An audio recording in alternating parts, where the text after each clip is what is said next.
Welcome to the academic writing course. My name is Russ Schwartz, and I'm one of the professors here at the LICC. You can call me Dr. Russ. In this video, I'd like to introduce you to the class that you're about to take. In this course, we will learn a different type of writing called academic writing, and it's a style of writing that you will use in your final year here to work on your thesis or your final project.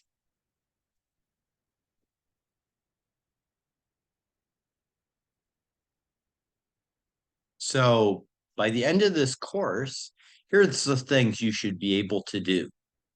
Follow a disciplined writing process, read and think critically, write for an intended audience, find and evaluate evidence, summarize and organize evidence, support claims with evidence, properly cite evidence sources, organize papers in a logical and coherent way, communicate clearly and unambiguously, revise and edit papers as needed. So let's look at the things that we're going to be doing during our time together in this course. Each unit will be 1 week long. First, we're going to learn about the process and style of academic writing. Then you're going to select a topic for a short research paper that you will write during this course. You'll find information for your paper, and you will make sure that the information that you have is credible.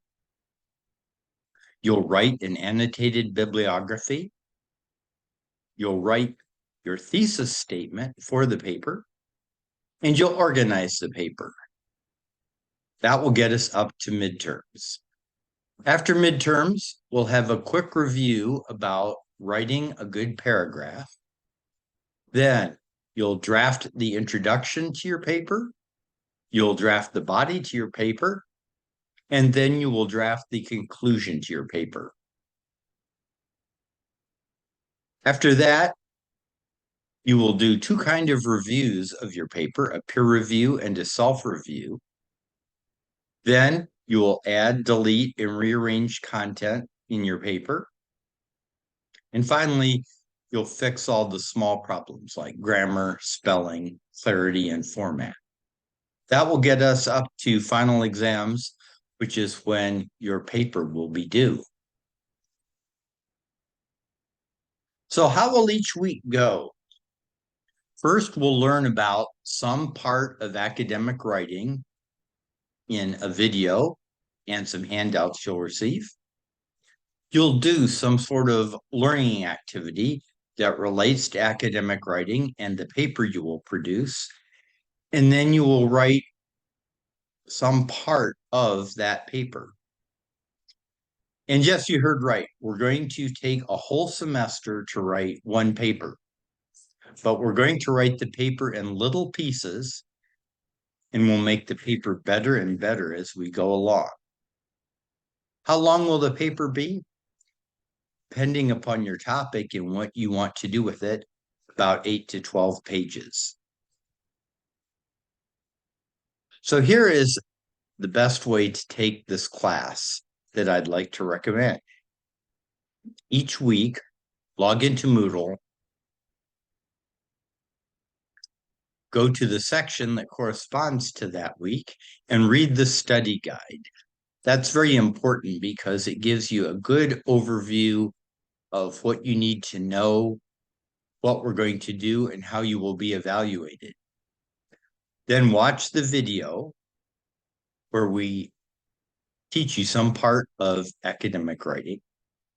And then make sure you read everything that's in the unit area, the lecture notes, the assignment instructions, and anything else that's in there. Then ask your lab assistant or instructor if you have any questions. When you're ready to start work for that week, read the assignment instructions again. You can't read them too many times. Do the assignment, submit the assignment to your instructor by the due date, and then after a few days, you will receive your score and written feedback from the instructor.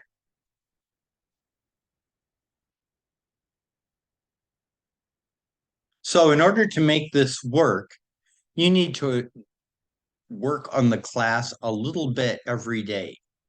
Suppose, for example, that this class meets on Wednesday.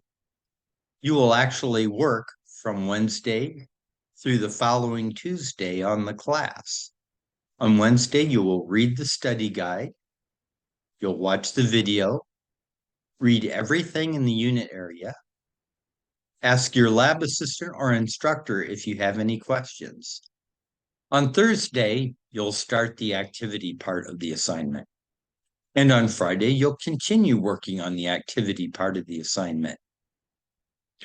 On Saturday, you should be finishing up the activity part of the assignment and starting the writing part of the assignment. On Sunday, of course, you need to go to church. On Monday, continue working on the writing part of the assignment.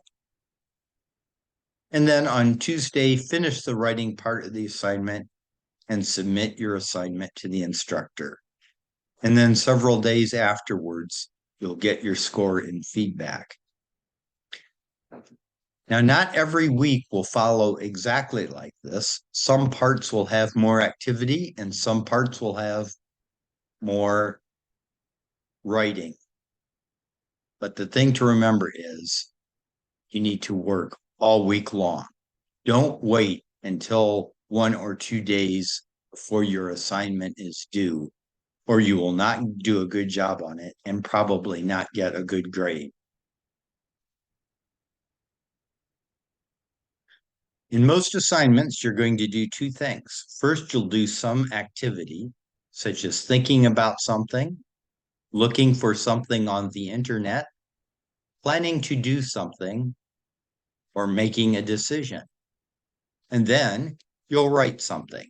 You may write as little as one sentence, or you may write several paragraphs. When you get your grade, your instructor may also give you feedback. That's detailed information on how well you did on the assignment. And you can use this information to change how you work so that you get a better grade next time. There's a number of different ways that you may get feedback from your instructor.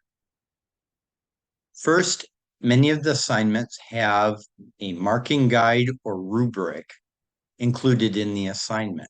The marking guide is basically a set of criteria describing how well you need to do that part of the assignment. And the rubric is a little more detailed. It also is a set of criteria with some statements ranging from what it looks like if you completely failed to meet the criterion all the way up through doing an outstanding job. There may be a message included in the assignment. The instructor or lab assistant may insert comments into the assignment. And you will also get feedback from yourself during a self-review and from a classmate during a peer review.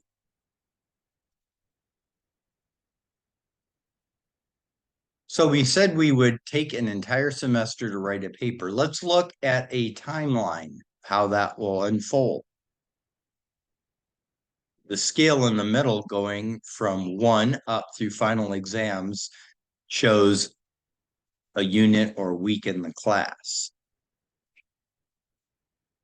So in week 2, you will select the topic for your paper. In week 4, you'll find credible sources for your paper. In week 5, you'll write an annotated bibliography for your paper. In week 6, you'll write a thesis statement. In week 7, you'll do an outline. In week 9, 10, and 11, you'll write the introduction, body, and conclusion to your paper. On week 12, you will do a peer review and self-review and get feedback on your paper. On week 13, you'll redraft and revise your paper. And on week 14, you'll edit and proofread your paper and then submit it. So here's some tips for doing well in this class. Make sure you read everything carefully. Read everything more than once to make sure that you understand. And if you don't understand, ask questions. There is no shame in asking questions. Start each unit as early as possible and work on your assignment each day. Some units may appear longer than others, but that may not be true in reality. But if you do finish a shorter unit early, start work on the next one because it's very easy to fall behind with the amount of writing that we are doing.